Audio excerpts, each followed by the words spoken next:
Hello everyone, আমি আজ আপনাদেরকে এমন একটি জায়গার কথা বলতে পারি যা মূলধারার গণমাধ্যম বা ভারতের সবচেয়ে ভুতুড়ে জায়গার তালিকায় খুব একটা পরিচিত নয়। এটি এমন একটি জায়গা যা স্থানীয় কিংবদন্তি এবং লোককথার মাধ্যমে পরিচিত। কোনো বড় পর্যটন কেন্দ্র নয়, এটি সাধারণ ভুতুড়ে স্থানগুলোর গল্প থেকে একেবারেই আলাদা। এটি হিমালয়ের পাদদেশের একটি কাহিনী। একে পাহাড়ের ভুতুড়ে খ্যাতি হিসাবে বলে থাকে স্থানীয় মানুষরা, মুখে মুখে এটা বলে থাকে। হিমাচল প্রদেশের কোটির কাছে অবস্থিত ঝাঁকড়ি ডান্ডা নামক অভিশপ্ত জঙ্গল।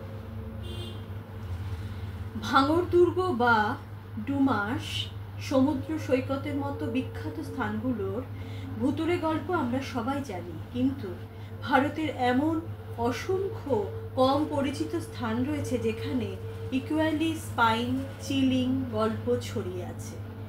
এমনই একটি জায়গা হলো হিমাচল প্রদেশের সোলান জেলার ঘন দেওদার বনে ভরা একটি পাহাড়, যার স্থানীয় নাম ঝাঁকড়ি ডান্ডা, সামানের পাহাড় যেটাকে বলা হয় সামানের পাহাড়। এই স্থানটি কোনো পর্যটন কেন্দ্র নয়, আপনি যে কোনো ভ্রমণ গাইডের নাম খুঁজে পাবেন না কিন্তু এই স্থানটা।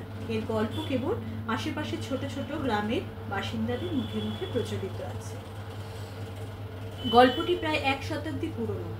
এই জঙ্গলটি একসময় একজন শক্তিশালী ওঝা বা ঝাঁকড়ির বাসিন্দার বাসস্থান ছিল।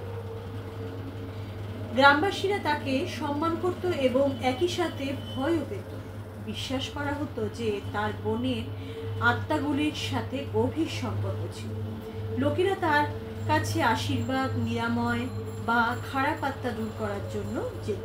তবে কোনো এক অজানা কারণে তার সঙ্গে গ্রামবাসীদের সম্পর্ক খারাপ হয়ে যায়।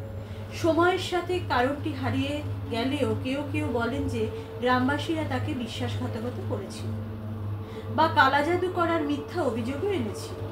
ক্রোধ এবং দুঃখে বাকরি পুরো পাহাড় এবং যারা তার সাথে অন্যায় করেছিল তাদের অভিশাপ দেয়। বলা হয় তিনি তার শক্তি বা তার আত্মা এই বিশাল দেওদার গাছগুলোতে বেঁধে রেখেছিলেন, প্রতিজ্ঞা করে যে তার উপস্থিতি চিরকাল এই স্থানটিকে তাড়া করবে এবং যে কেউ এই বনের গভীরে প্রবেশ করবে করার সাহস করবে তাকে তার ক্রোধের মুখোমুখি হতে হবে। গ্রামের মানুষ, বিশেষ করে বয়স্করা, এই স্থানটিকে গভীর ভয় পায়। তারা সূর্যাস্তের পর এই জঙ্গলে যেতে এড়িয়ে চলে, এমনকি দিনের বেলাতেও এরা একা যায় না।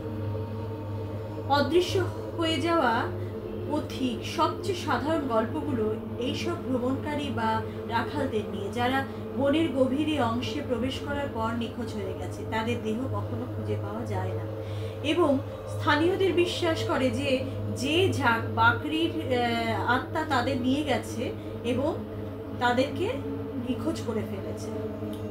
ভয়ঙ্কর শব্দ, দমকর শব্দ, অনেক লোক যাদের রাতের বেলায় বনের নিচের দিক দিয়ে যেতে হয়, তারা একটি ক্ষীণ ছান্দিক ডমরু শব্দ শুনতে পাওয়ার কথা জানায়। বলা হয় শব্দটি মানুষকে বিভ্রান্ত করে এবং দিকভ্রষ্ট করে দেয়, যেন এটি মানুষকে বনের গভীরে টেনে নিয়ে যাচ্ছে। কিছু সাহসী ব্যক্তি যারা একটু ভিতরে যাওয়ার সাহস করেছে, তারা দূর থেকে একটি ছায়ামূর্তি দেখার দাবি করেছে। একজন জট বাঁধা চুল এবং লাঠি হাতে থাকা মানুষ, যার চোখ থেকে লাল আভা বিচ্ছুরিত হচ্ছে। বলা হয় কেউ কাছে যেতে চাইলে মূর্তিটি অদৃশ্য হয়ে যায়। জঙ্গলের কাছে আসা যে কোনো ব্যক্তির সবচেয়ে সাধারণ অভিজ্ঞতা হলো হঠাৎ করে একটা ভয়ানক ভয়ের অনুভূতি হয়। মনে হয় যেন কেউ তাকে অনুসরণ করছে। তাপমাত্রা হঠাৎ করে যেন কমে যায়, বাতাস ভারী হয়ে আসে। ঝাঁকড়ি ডান্ডা একটি নিখুঁত উদাহরণ এমন একটি ভৌতিক স্থানের যা জনসাধারণের নজরের বাইরে রয়ে গেছে। এটি কোনো ভূত শিকারের পর্যটন কেন্দ্র নয়, এটি একটি প্রকৃত স্থানীয় ভয় এবং শ্রদ্ধার জায়গা, যেখানে শত বছরের পুরনো একটি গল্প একটি ছোট সম্প্রদায়ের জীবন ও বিশ্বাসকে আজও প্রভাবিত করে চলেছে। নমস্কার।